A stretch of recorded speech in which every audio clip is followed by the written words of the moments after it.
sympathisants, chers Mandolossiens, chers Napoulois. Durant les primaires de la droite et du centre, vous aviez massivement plébiscité le projet proposé pour la France par François Fillon et particulièrement sur la commune de Mandelieu-la-Napoule. Un projet qui ne mentait pas aux Français, un projet qui parlait vrai, un projet basé sur la probité. Au lendemain de ces élections présidentielles, tout comme moi, un grand nombre d'entre vous gardent un goût très amer de cette défaite. Ce ne sont pas nos idées ni notre programme que le peuple a rejeté, mais clairement un homme et les affaires qu'on lui a prêtées. Aujourd'hui, il ne nous appartient pas de savoir si François Fillon est coupable ou pas. La justice française fera son travail et répondra aux questions légitimes que chacun se pose. Mais nous devons cependant tirer les leçons du choix des électeurs.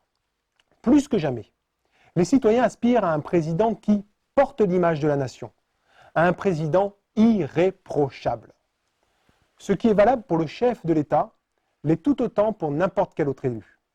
Des conseillers municipaux aux députés, en passant par les maires, l'exemplarité doit être la règle. Vous le savez, je me bats localement depuis des années afin qu'une autre manière de faire de la politique émerge, afin que les promesses de campagne soient tenues, afin que les élus ne se consacrent qu'à un seul mandat, afin que les petits privilèges disparaissent. Cet été, enfin, la loi sur le non-cumul des mandats va s'appliquer. Quelle formidable bouffée d'oxygène cela va apporter dans nos régions.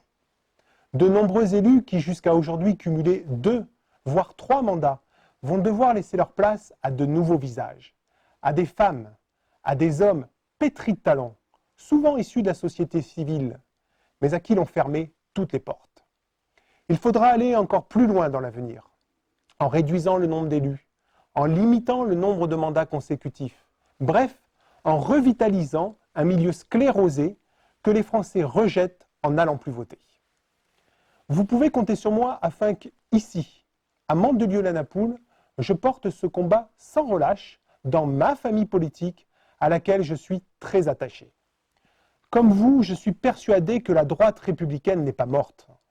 Comme vous, je veux participer à sa reconstruction, à sa transformation, afin de créer un grand parti populaire qui rassemble largement les Françaises et les Français. Nous devons en finir avec les courants conservateurs et créer un élan réformateur, visionnaire, pour lequel parler de logement pour nos actifs ou pour nos anciens ne sera pas un gros mot. Pour lequel le respect de l'environnement sera un fondamental. Un courant dans lequel les nouvelles technologies, la recherche, la créativité seront au cœur de son projet.